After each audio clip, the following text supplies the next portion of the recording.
Hi, I'm DJ Ware, and today on the Cyber Gizmo, we're going to continue the discussion on Unix to Linux. And last time we talked about everything in Unix is a file, and today we're going to continue that discussion. And so let's begin with the Unix file system layout and where it came from. So the file systems that Unix used were based on a now obsolete model, and that's the file cabinet. And other operating systems have adopted this model as well. The drawers of the cabinet represent the storage devices, and the blue file folders are the directories. And of course, the contents, the individual sheets of paper, are the files themselves.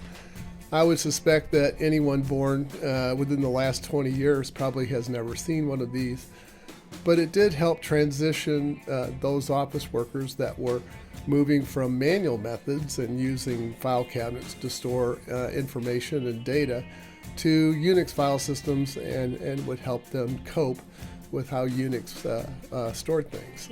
It's probably time to look at a new model and move away from this old one.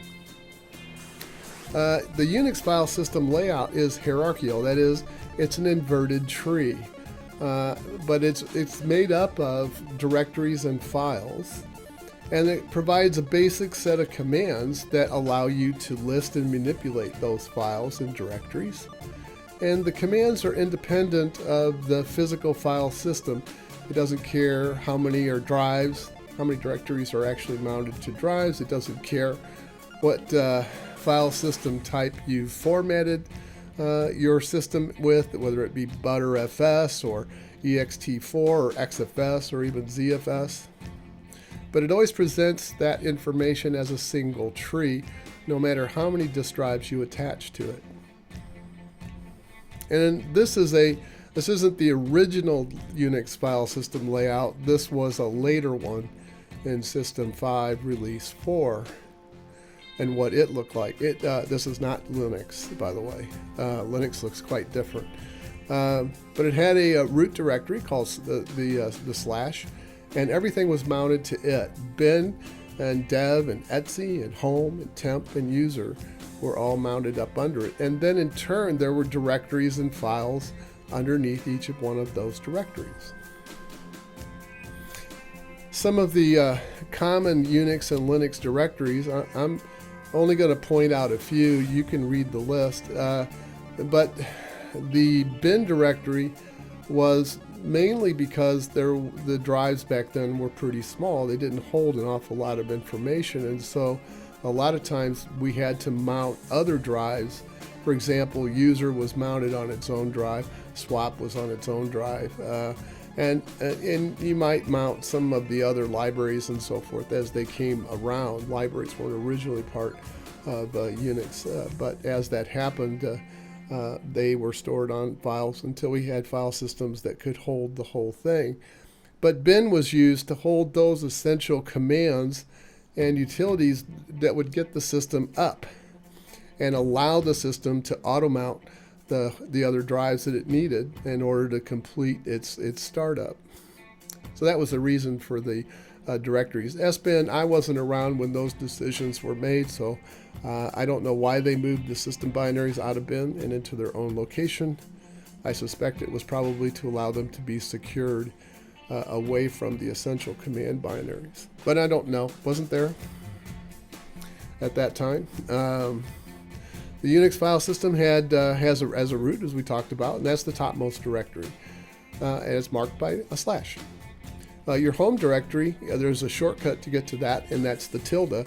That's a directory that's owned by you, whoever the user is that's created. Now, you don't have to necessarily have a home directory. They could dump you out into root if they wanted to, but usually users get their own file space, and you're allowed to create your directories and files under your own home directory. And you can use the tilde no matter where you are to jump back to your home directory or to execute applications inside of your home directory. There's also two other special directories that are under each one, and that is the dot directory, which that always refers to the current location, and then the dot directory, which allows you to path up to the immediate parent. And so you can always jump up one level by just doing a cd to dot dot. A cd to dot, of course, won't do anything. The directory contents are usually regular files, and that's text or data, binary or executables, doesn't really matter. But it also can contain links to other files or directories, and this allows a form of duplication without actually creating a physical copy of the file. It allows it to appear in more than one place within the Unix file system. And there are some advantages to doing that. There's also some system files, which are devices. Those would be block devices such as their disk drive, and character devices like your keyboard and your mouse and your graphics card. That's probably binary. And there's also networking endpoints and sockets, as well as FIFO and pipes and some others, and as well as directories themselves. Well, one of the main ways of getting around in the system is with paths and path names. And so a path is simply a list of directories separated by a slash. And there are two forms of those. There's the absolute path, which begins with a slash, and that tells the operating system to begin the search at the root directory. So if I put in a /bin/echo, the operating system will start the search for that application at root, and then it'll find bin, and then it'll open bin, and it'll find the application echo. Relative path names are partially qualified. That is, you don't include a full path. You just include whatever piece you need from the current location you're at. So you would leave the front slash off, and that would tell the operating system to start with the current directory that you're logged into. And then it would look for bin and look for echo from that point down. There's also a number of file system commands that provide information to the user. There's the print working directory, or PWD. There's ls, which is the list contents of the directory. There's a cd, which is not actually a command. It's embedded in the shell. And then there are two commands, make directory and make and remove directory, which allow you to create a directory, and the remove allows you, of course, to remove that directory with rules. PWD returns the full path of wherever you're currently logged into. So if you're at your home directory and you do a PWD, you would get /home/ and then whatever your user ID is. ls has a basic format, and that is an ls followed by some optional options, and then a path name. And again, you don't have to specify a path name. If you do an ls by itself, it starts with the current directory. A couple of the ones to kind of look at is the -l, which is the long list form, which gives you a lot of information about the file, such as the permissions and the creation date and the owner and the group owner, as well as the size of the file itself. Another one is the recursive list, the -R, which allows you to do a list from wherever your path starts at, and then we'll recursively open every directory and list every file under that. The other one is the -A. By the way, if you start a file with a period, that file is hidden from a normal directory list. If you do a -A, you will show that file, and that's a lowercase a. It will show that file along with dot and the dot directory. There's also another one called the almost hidden, which is a capital A, which it displays the dot files, but not the dot or the dot directory files. Make directory has an option, and that has several. The more common ones is -P, which allows you to make the parent directories as needed. So if you had a whole chain of directories you needed to create for your application, then you could do a make dir -P, and you could give it a full path name, and it would create all the directories if it had to, in order to create the directory you actually wanted to store your app in, or your files. Remove directory is only going to remove the directory if it's empty. An exception to that is if you include the option ignore fail on non-empty. In that case, it would remove the directory and all of the files that it finds under it. A dangerous thing to use without checking, so you might want to check to make sure the directory is empty before you do that. And of course, a -P will remove the directory as well as its parents. So any interceding directories between you and the directory you're trying to remove, it will grab and remove those as well. Again, they have to be empty or they have to be included with the ignore, fail, and not empty. Let's talk a little bit about access permissions. Unix was not developed with security in mind, but it does have some basic access permissions to protect directories and files. And so it uses 4 types of accesses, and the first one is, of course, R for read, and then W for write, and X for execute, and then a minus for revoked or no or permission denied. The meaning, whether it's on a file or a directory, is a little bit different. If you have read permission on a file, that means you can view the contents. You can open the file, but you can't write to it. If you have the write permission on, you can change the file contents. If you have the execute access type turned on, then you can run as an executable. In the directory, a read allows you to list the directory contents, a write allows you to change the directory contents, and an execute allows you to make the current directory and access files on it. It allows you to change into that directory, so that becomes your current location. So if you don't have X on, you can't do that. Some of the categories are the access types and have modes, and there's a triplet that is done in order, and you can see this with an ls minus L, but the first character you'll find is the file type, and if it's a minus sign, that means it's just a regular file. If it's a D, then it's a directory. And those are the 2 most common ones that you'll find in Unix and Linux. You'll also find some a B for block devices and C for character devices, and typically those are found in the /dev directory. Symbolic links you can find anywhere in the system. It depends on how your system was set up and configured. Sockets and pipes are application dependent, and those may appear in the dev. They may appear in the /local directory. They might even appear in temp. Just depends on how the application was written. So, as I said, that they are formed in triplets, and the first group of 3 is the owner permissions. The second group of 3 is the group permissions, and finally we have the world permissions. So every file has an owner, and a user group owner, and those are used to determine whether or not you have access to the file or what permissions you have to that file. So in this case, I have owner permissions of read, write, execute, which means that if DJ Ware is the owner of the file, then read, write, execute is possible for me. If the group is wheel or admin or sys or something that I'm not a member of, then I would not have access to that group permission. But if I did, then the group, but I wasn't DJ Ware, then I would have those permissions granted to me at the group level. World permissions is everybody else. So if you're not the owner and you aren't a member of the owner group, then you get the other or the world permissions. So how do you change them? We use the chmod command to do that, and the chmod has a number of options. Most common is the recursive for -R, which would start changing the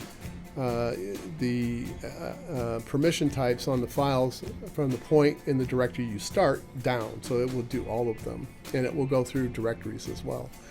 Also, the next thing you have is the mode, and we'll talk about that, and then you have the file or directory you want it to start with. So you can set the mode either through a symbolic means or an octal. You can use either form to do that. And then, of course, we're going to show you the symbolic mode first, which is the easier to understand, but not the simplest to use in practice. So, I know a lot of people that use the symbolic. I prefer the octal because it's just quicker for me to use the chmod than having to go through the rules to do the other. But let's say that I want to change. Let's first look at the types here. So we have who, and we have a U and a G and an O and an A under that. U is for the user permission, G is for the group, O is for other or world, and A is for all. So all 3 would be affected. You have the equal operator, which takes the permissions that were there and throws them away and puts your permissions in place. The plus is it keeps what's there and it adds to it whatever you tell it you need. And then the minus takes what was there and removes the thing that you're asking for it to get rid of. And of course the permissions are read, write, execute. So for example, in the bottom here we have a chmod to do a user permissions of read, write, execute. And then we're going to add a read permission, and we're going to remove a read permission from a file called myVideoType.flb, for example.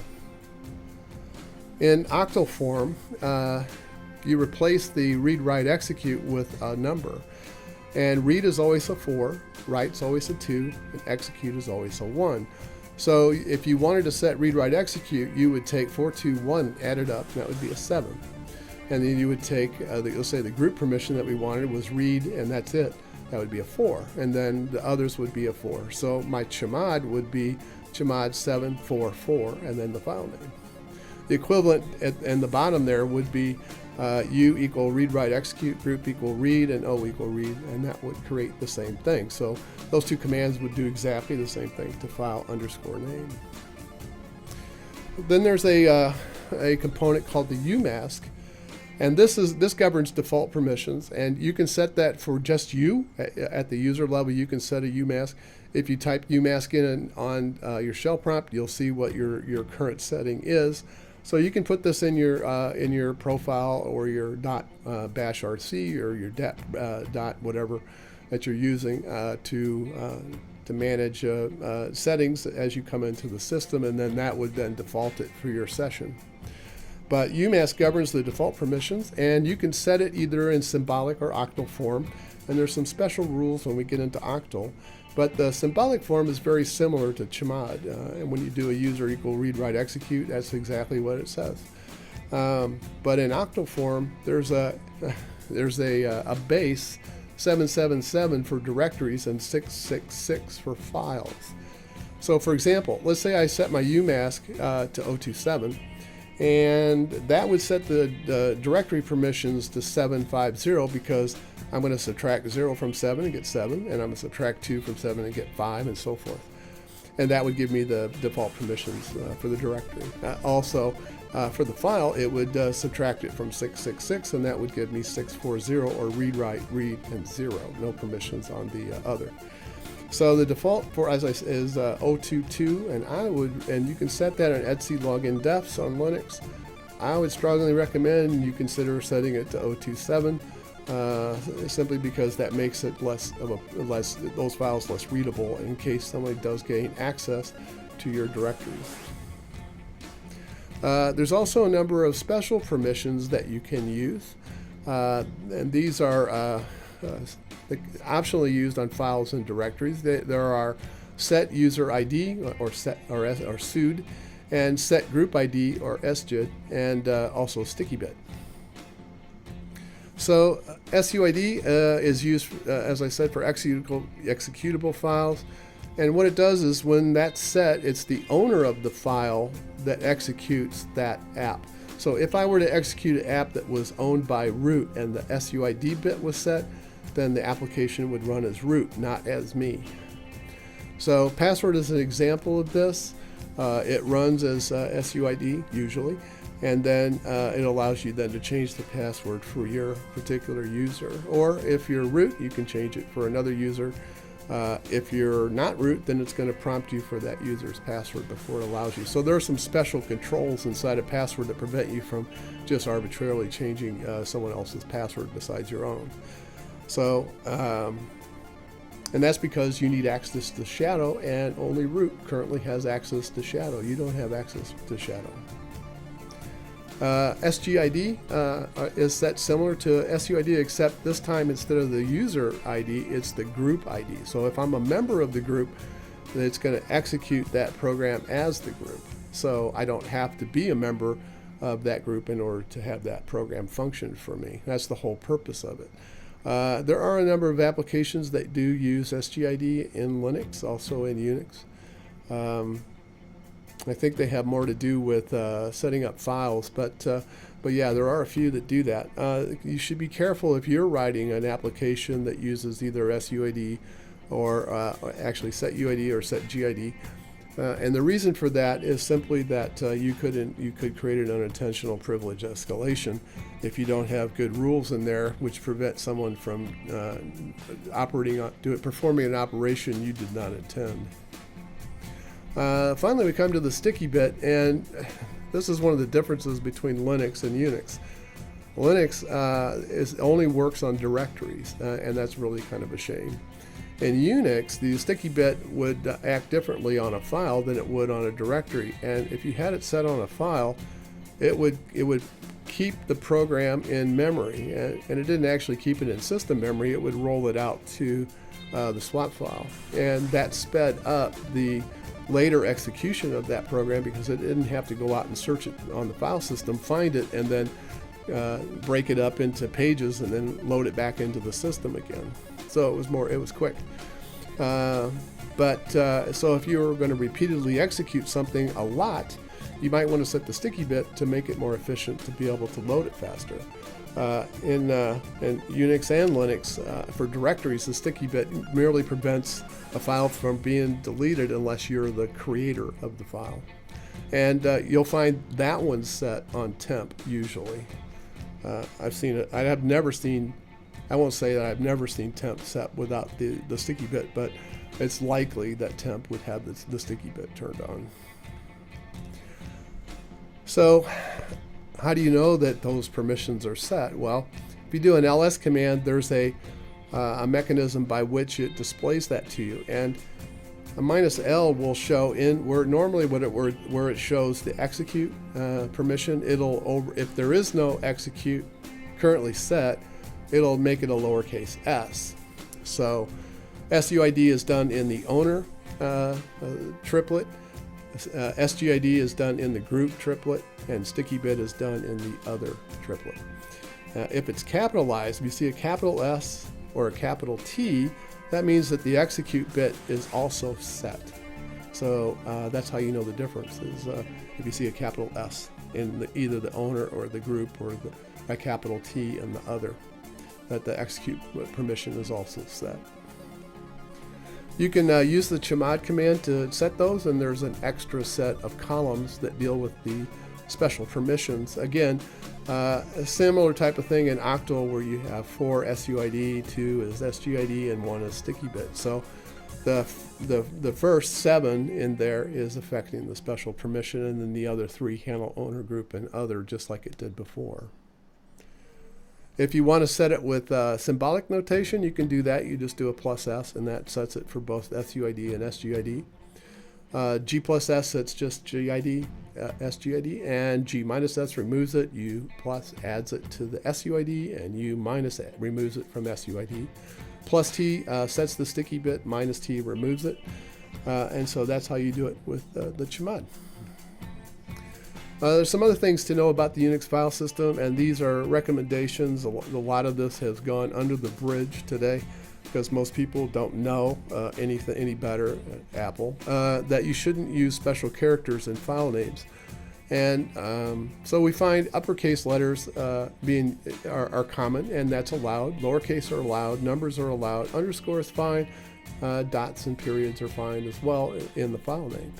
But if you're using special characters, those could have unintended consequences in the shell, because the shell uses special characters to make special interpretations, such as a $, a percentage, a pound, and all that are used to do specific functions depending upon what shell you're running. So if you do that, there's a way around it. You can just use quotes around the file name to get it, but unless you love headaches, I would avoid them, and I always have, except on Apple, because they seem to like to put special characters in file names. Oh, sorry.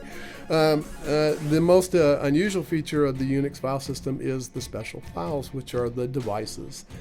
So each I/O device is supported by a file in the dev, in /dev, and there's always at least one there. There could be more. In the case of a disk, each partition gets two. And you'll notice that there'll be 2 numbers. There's a major unit number and a minor unit number that's used to actually identify, in the case of a disk, which partition you're looking at. But you can also find that in tape drives, and you can also find it in printers. although I doubt you'll see more than one for a printer, but it is likely that you could find more than one for a tape. They're read and written just like any other file, with one exception. When you read and write to a special file, you're activating the device that it belongs to. Disk and memory are also special devices. However, they have some protection within the kernel that protects them from indiscriminate access. So you can't just go in and overwrite somebody's file, or you can't go and read a memory block on a memory. And I'm wondering if this is broken today, because of the number of times I've seen hackers being able to get into certain memory locations which normally would be forbidden by the kernel. And so I'm wondering if that's possible, if that is broken. The design allows the application in Unix. That was hardcore. You could not spill outside of an application. Unix would catch that and throw you right out of memory. The design allows an application designed for text files. They can pick up a device file just like they can a regular file, and that allows some flexibility, like DD, for example. You can then stream in the contents of a disk drive and spin it out to another one, or put it on a file system, convert it to something else. So it gives you some flexibility there. That's just an example. There are others, I'm sure. Removable file systems. I'm not going to talk about this from the terms of a USB device or a drive that plugs into the USB or some other removable mechanism. But this is really referring to the removable file systems as being able to attach and detach from Unix.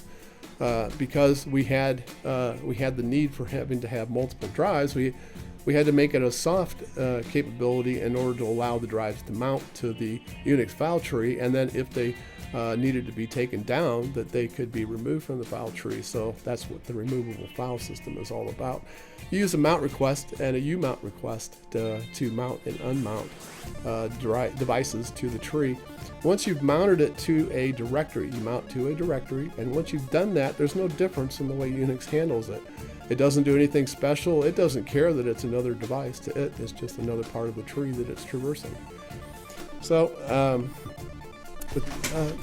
with that, I think what I'd like to do is invite you to the next one, which will delve into pipes and filters a little bit.